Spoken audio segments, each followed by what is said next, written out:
こんにちは、お手紙やぎです。今回はフリーパターンの靴下をいろいろ編んでみたので、それをご紹介しようと思っています。突然ですが、皆さんは普段どこで編み図やパターンを入手していますか？私はラベリーで探すことが多いんですけど、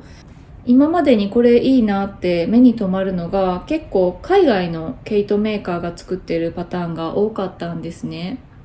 なので、もしかしたら可愛くて優秀なフリーパターンが充実してるんじゃないかなと思いまして、今回は毛糸メーカーに焦点を絞ってパターンを探してみて、その中から5つの靴下のパターンを選んで編んでみました。今回は長所短所両方ご紹介する正直レビューみたいな感じになっているので、ぜひ参考にしていただけたら嬉しいです。よかったら最後までご覧ください。それでは始めましょう。まず1つ目はヘッジホッグファイバーズのパターンです。海外の毛糸をよく買うっていう方であればもうご存知のブランドかなって思いますが、私は今回ヘッジホッグのフリーパターンの中からこの靴下を編んでみました。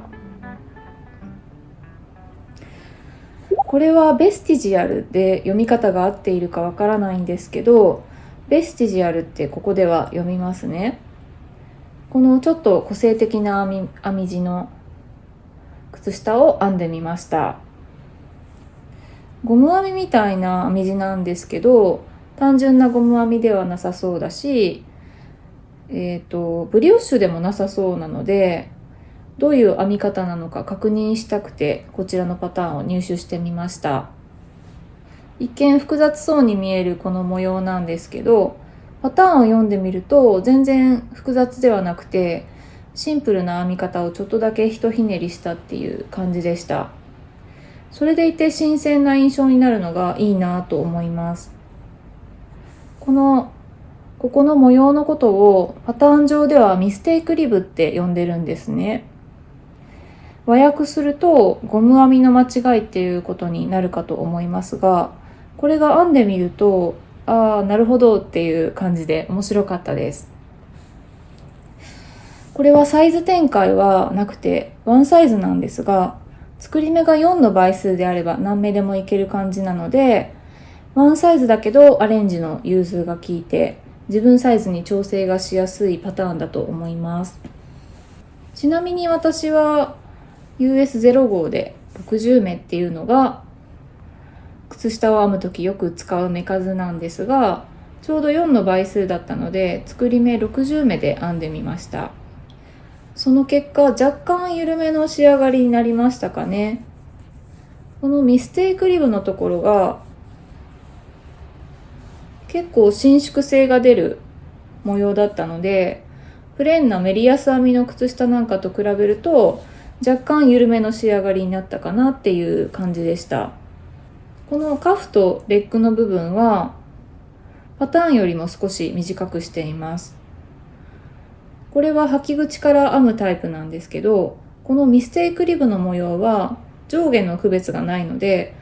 つま先から編むスタイルに変更しても履き口から編んだ時と見た目が変わらないと思うので、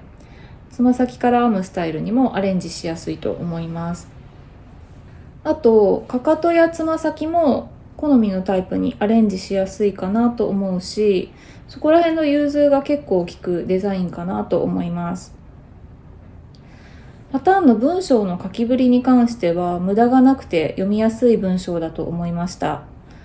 欲を言えばもう少し読みやすいフォントと読みやすい行間だったらいいなって思ったんですけど、それは人それぞれの好みかなっていう部分ですね。ちなみに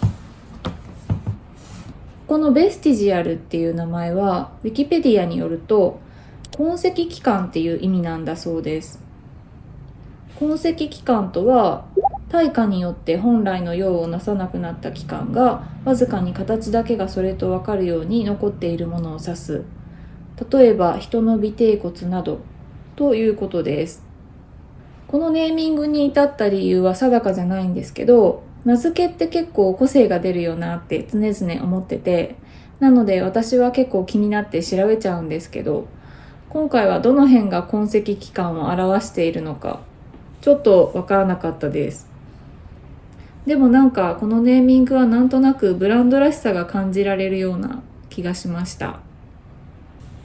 パターンをダウンロードするにはラベリーから直接はできなくて、メーカーサイトに飛んでそこでダウンロードする形になります。こんな感じにダウンロードしようとするとポップアップが立ち上がるのでってなりますが、この画面にメールアドレスを入力して登録すると晴れてダウンロードできるっていうプロセスになっています。なので後日ニュースレターが配信されるようになります。全然気にならない方はいいんですけど、こういう DM 系があんまり好きじゃない方はちょっと煩わしいかもしれないですね。ヘッジホックファイバーズの毛糸は私の中では派手めの染めのものが多いっていう印象なんですけど、ウェブサイトのパターン集はこの靴下も含めそういった毛糸の個性を生かすようなデザインが多い気がします。雰囲気的にはエスニックとかグランジテイストっていう感じの可愛いよりはかっこいいデザインが多いかなって個人的にはそんな印象を持ちました。掲載されてるパターンは全部フリーで、パターンの場所はサイトのトップページにあるパターンのタグを開くと一覧が出てきます。パッと見た感じ、うわ派手って思うんですけど、編み地は実はメリヤスとかゴム編みなんかのシンプルなものが意外に多くて、ヘッジホックの毛糸で編むことで個性的になるっていう感じになっていると思います。ということで一つ目はヘッジホックファイバーズのベスティジアルという靴下をご紹介しました。はい、そして2つ目はレギアという毛糸を作っているメーカーのシャッヘンマイヤーのパターンの中から7265エステンスソックスという靴下を編んでみました。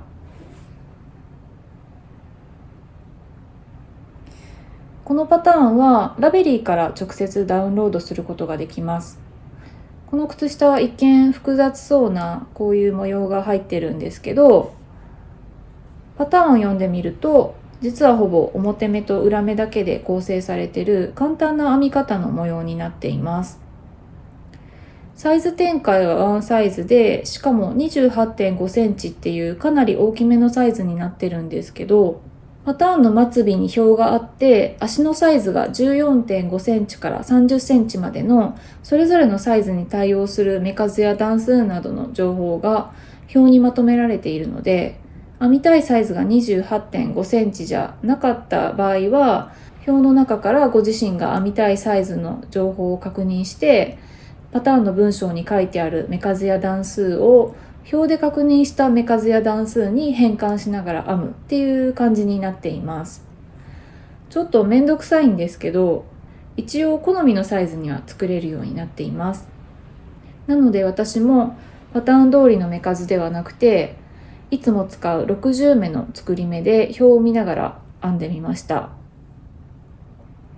自分の好みのカフの長さとかがあるので、このパターンも多少アレンジをしていて、このカフとレッグの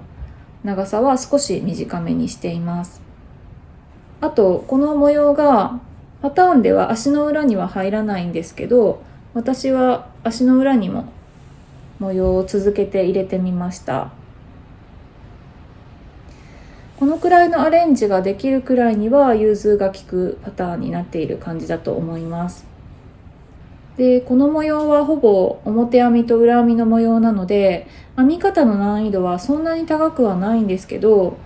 ちょっとその他の要素が癖があって、結果的にちょっと難易度高めのパターンかなと個人的には思っています。どういうことかと言いますと、パターンの書きぶりがだいぶはしょってる感じなんですね。かかととつま先の編み方を文章ではまるっとはしょっていまして、さっき言った末尾の表にショートローヒールの目数とかつま先の弦目の段と目数がまとめられているので、それを確認しながら編むっていう形になっています。なので靴下編みに慣れてる方だったら全然それでもいけると思うんですけど、初心者さんだとちょっと厳しいかなっていう書きぶりに私は感じました。模様は簡単で複雑見えするのでいいなって思うんですけど、パターンの指示がちょっと癖があるというか、ぶっちゃけ不親切だなっていうのが、ちょっと残念に思いました。ちなみにこれもネーミングを調べてみたんですけど、7265エステンスソックスという数字の部分は多分整理番号かなんかだと思うのでスルーして、エステンスっていうワードを調べてみると、イタリアのエステンス城っていうお城がヒットしました。そのお城から名前を取ったかどうかはちょっとはっきりしないんですけど、画像検索してみるとこの城壁の感じをイメージしたのかなとも思える見た目ではあります。ただパターンの PDF を開けてみたら、パターンミックスソックスっていうこれ以上ないぐらいシンプルな名前になってるんですけどね。シャヘンマイヤーが提供しているパターンはですね、このトップページのパターンズっていうタブを開くと、こんな感じにざっくりとジャンル別になっています。有料のものや他のクラフトのパターンもあるので、例えばこのオールパターンズというコンテンツを開いて、上に出てくるメニューバーから探しているアイテムとか、このテクニックという項目で棒針とかかぎ針なんかの指定ができます。そしてこのプライスという項目に0から0と指定すると、フリーパターンだけ見ることができるようになります。デザインのテイストは全体的に万人受けしそうな感じの、いい意味で主張しないデザインが多めかなっていう印象ですね。ちなみにこの靴下のパターンはリリースが古いためか、メーカーサイトではもう削除されてるみたいですね。ラベリーから直接ダウンロードするしかないみたいです。ということで2つ目は、レギアで有名なシャヘンマイヤーのウェブサイトからエステンスソックスという靴下をご紹介しました。はい、それでは3つ目にご紹介するのは、のび太ヤーンのパターン集に載っていたこちらの靴下です。のび太ヤーンの毛糸は私は湯沢屋でしか見たことがないんですが、ムーミンとコラボした可愛いラベルのソックヤーンとかは見たことある方多いんじゃないかなっていうフィンランドのメーカーですね。で、これも名前の読み方が難しいのでなんとなくの読み方で申し訳ないんですが、クオフソックスって呼びますね。このクオフという単語はフィンランドで泡という意味だそうで、これは見た目からなんとなくなるほどって思えるネーミングじゃないかなと思います。こんな感じの履き口にフリルがあるガーリーなデザインの靴下なんですけど、こちらはサリー・ノルドランドさんかなっていう方がデザインしたパターンになります。このデザイナーさんはアミリスにもパターンを提供していたりするみたいで、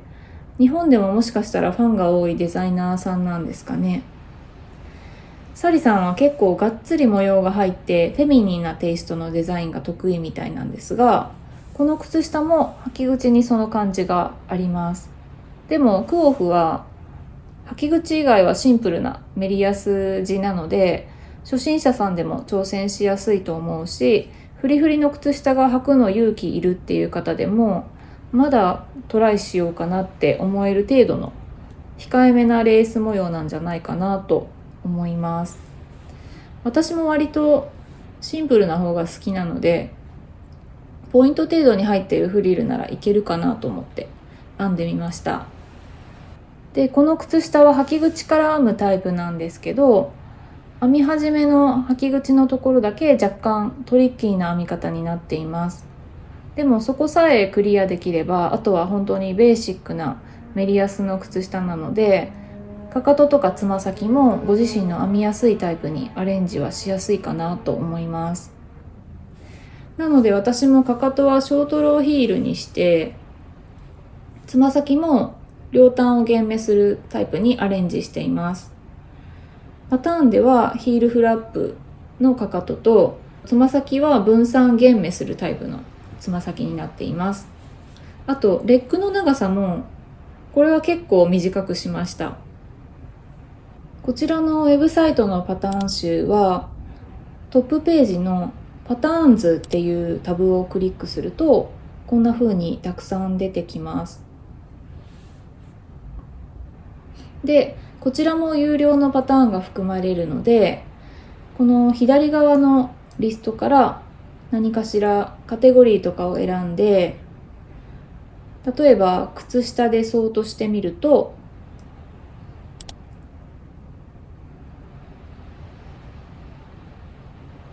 左のリストにフリーパターンっていう項目が出てきます。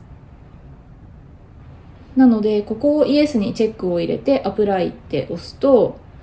無料の靴下のパターンだけ見れるっていう感じになります。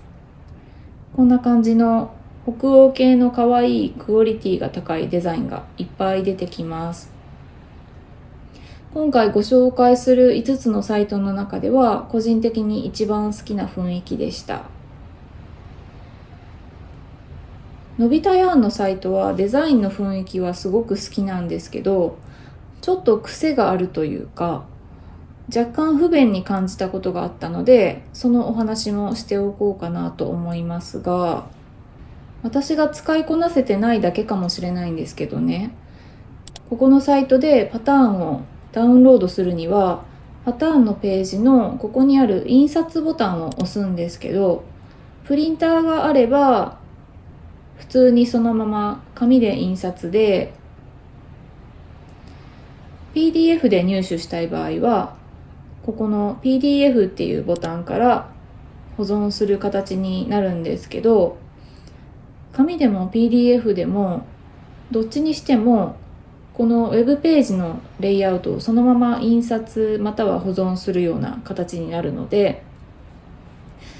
ページごとにきちんと収まらなくて、こんな風に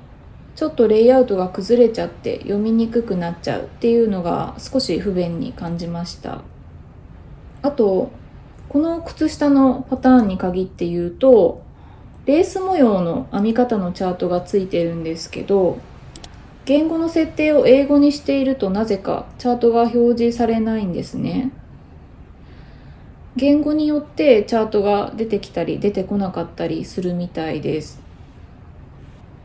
この右上の言語の切り替えで、これ多分スウェーデン語なんですけど、切り替えるとチャートが出てきたので、チャートだけ一旦スウェーデン語に切り替えてから保存するとかっていうややこしい手続きになってしまうので、その印刷の設定がやや難ありって感じでしたね。でものび太ヤーンのパターン集はですね、すごい可愛いので、その手間を許せるのであればおすすめです。北欧系のデザインが好きな方だったら結構刺さるんじゃないかなと思います。ということで3つ目はこののび太ヤーンのパターン集からクオフソックスをご紹介しました。はい、そして4つ目にご紹介するのはパール奏法のパターン集の中からこちらのホップスキップ&Aジャンプソックスっていうちょっと長いネーミングの靴下を編んでみました。こんな感じの履き口のボップルがアクセントになっているとっても可愛らしいデザインのアンクルソックスです。これ多分子供用を想定してそうなんですけど、サイズが大人用の L サイズくらいまで展開しているので、こちらを自分で履けるサイズで編んでみました。パール双方はここまでご紹介してきたフリーパターンのウェブサイトの中では、このサイズ展開の豊富さがすごくありがたい特徴かなと思います。この靴下はアレンジは全然加えてなくて、パターン通りの仕上がりにしています。履き口のところの編み込み模様がちょっと変わってて、リブ編みの編み込み模様になっています。なので可愛いだけじゃなくて、ちゃんとここの伸縮性もあって機能性も保っている感じなんですね。って言いつつ、私はここ間違えちゃって普通の編み込み模様にしちゃってるんですけど、本来ならここはメインカラーが、裏目で、コントラストカラーが表目のリブになっています。以前に編んだものが間違えてないので、これもお見せするんですけど、こっちが間違えてないパターン通りの仕上がりです。この靴下も履き口以外はシンプルなメリヤス編みの編み地になっているので、かかとやつま先のアレンジとかもしやすいと思います。ちなみにこの履き口のところはイトリコさんの小巻きを使っているんですけど、こっちも両方イトリコさんの小巻きを使ってるんですけど、すごい糸量がちょうど良かったんですよ。で、こっちは履き口だけに使って余りがこれぐらいになりました。で、こっちの方は使い切りを目指してつま先にも使ったんですけど、このつま先は全部小巻きで編もうとすると足りなくなっちゃうので、1周ごとに使ってこのぐらいですね。なのでドリコさんの小巻きとか、ちょっとだけ余ったソックヤーンの活用にもこの靴下おすすめです。パターンの文章については読みやすいし、レイアウトも見やすいと思いました。あと、パターンに用いられている技法の一つ一つにリンクが貼られてて、チュートリアル動画にも飛べるようになっていたりするところもすごい親切な作りだと思いました。英文パターンに慣れてない方には一番おすすめしやすいウェブサイトかなと思いました。文章がわかんなくて進めなくなるっていう可能性は一番少ない気がします。パール双方はアミレスさんとかでも取り扱いがあるので、海外の毛糸がお好きな方には結構知られてる毛糸メーカーなのかなと思いますが、こちらのウェブサイトがフリーパターンがすごく充実しています。トップページのパターンズというタブにカーソルを合わせるとですね、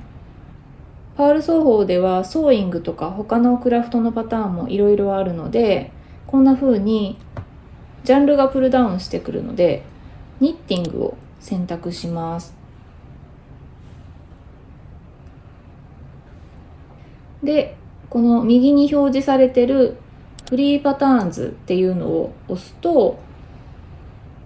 フリーパターンだけずらーっと出てきます。そしてパターンを入手するには、個別のページのここにあるプリントを押します。そして紙で印刷する場合は、この印刷ボタンで、PDF で保存する場合は、この PDF ボタンを押すとダウンロードできるという感じになっています。デザインは全体的にシンプルで洗練された都会的なものが多い印象です。パール双方の糸はソリッドな色合いが多いので、そういった毛糸で編むとすごくミニマルな感じになって、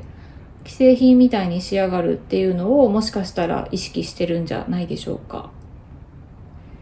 なので私的には使う人を選ばない感じがプレゼント用にいいなと思いました。ということで4つ目にご紹介したのがパール双方のウェブサイトからホップスキップ&Aジャンプソックスでした。はい、そして最後の5つ目にご紹介するのはカスケードヤーンのパターン集からこちらの靴下です。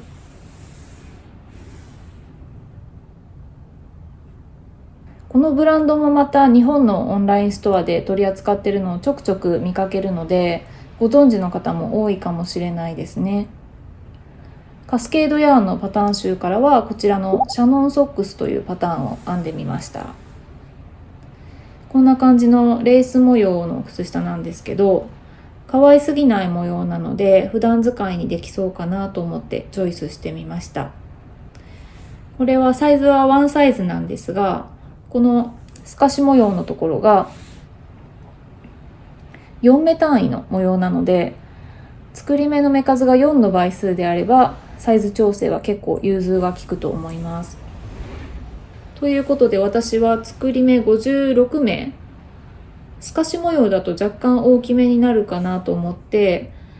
普段の60目よりちょっと少なくした56目で編んでみました。それでもまだちょっと大きく仕上がったかもっていう感じの仕上がりになりました。他のところもちょっとアレンジを加えていて、このかかとのところは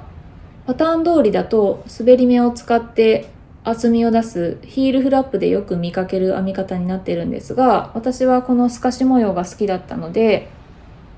かかともずっとこの模様を続けて編んでみました。あとつま先はパターン通りだと分散弦目なんですが、ここは両端を減らしていくつま先にアレンジしています。カスケードヤーンのパターンの書きぶりについては、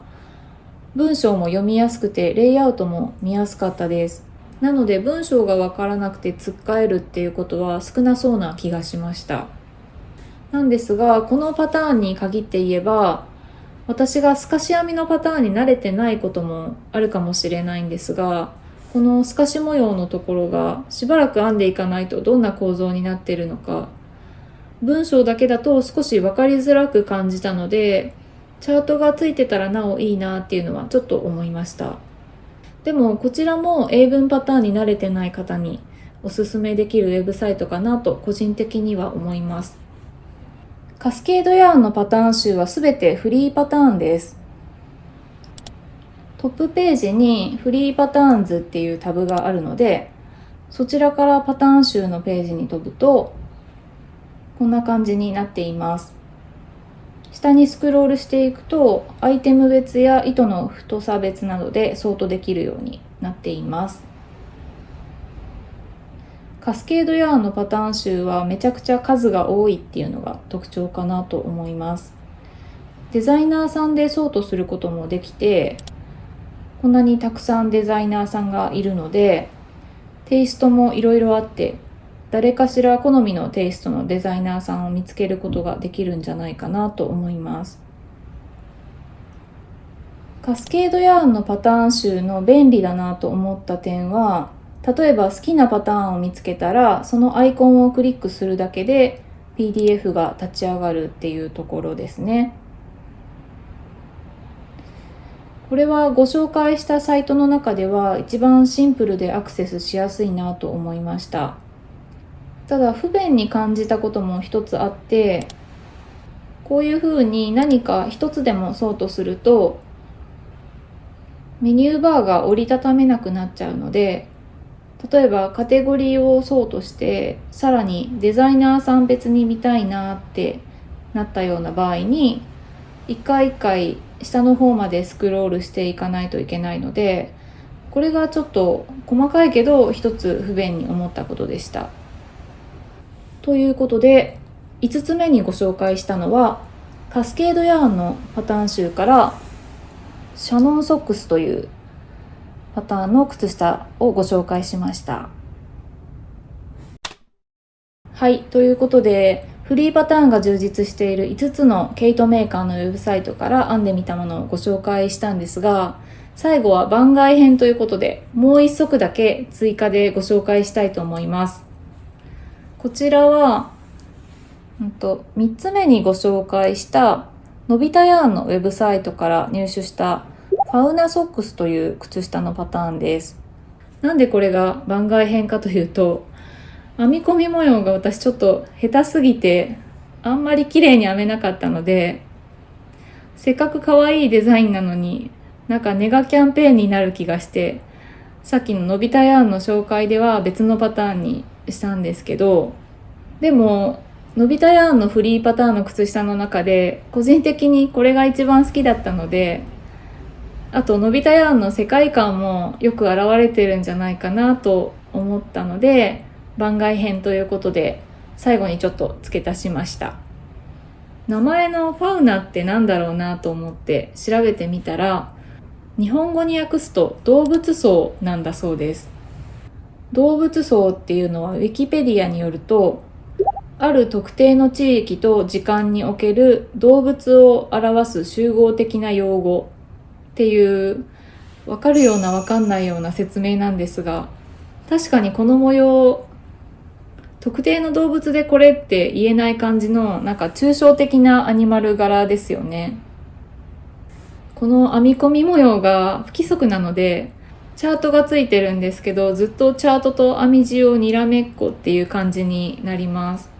そこが結構苦戦するし、あと割とパターンの書き方が説明文的なので読み解くのが個人的にはちょっと難しかったなと思います。それでこのかかとの編み方も正直合ってるのか自信がないです。っていうこともあってこれは番外編にしました。これちなみにスキルレベルビギナーなんですよ。いやって思いましたけど、でも綺麗に編めたらすごい可愛いと思うので、ぜひ気に入った方は挑戦してみてください。のび太ヤーンのパターンはこんな感じの編み込み模様が得意みたいで、他にもめちゃくちゃ可愛い編み込み模様のパターンがいっぱいありました。以上、番外編でのび太ヤーンのファウナソックスを最後にちょっとご紹介しました。ということで今回の動画では海外の毛糸メーカーという縛りでフリーパターンが充実している5つのウェブサイトを探して、全部で6つの靴下を実際に編んでみてご紹介しました。今回は長所短所を正直レビューしてみたっていう感じでしたが、参考になりましたでしょうか。動画をご覧になっている皆さんもおすすめのサイトがあればぜひコメント欄で教えてくださったら嬉しいです。